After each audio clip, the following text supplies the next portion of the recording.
So this is just a little tip video how to remove this spring clip if you're changing the pads and you've got a front caliper arrangement like this with this clip.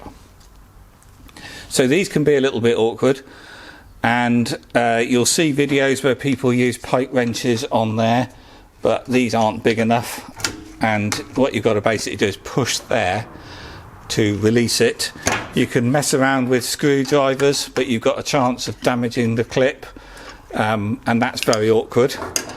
The way I found the best is get a 3/8 inch bar, and that fits quite nicely in there. Straighten that out, and that is then enough that you can then just lever that, and the little hook is out, and then it's out. And this puts plenty of force on that spring clip to loosen the little hooks. So this clip has got little corners on there. I don't know whether that's focusing, but that's why you've got to push the middle of the clip this way to release those, and then you do that. That's why often just getting screwdrivers behind it just isn't going to really do it.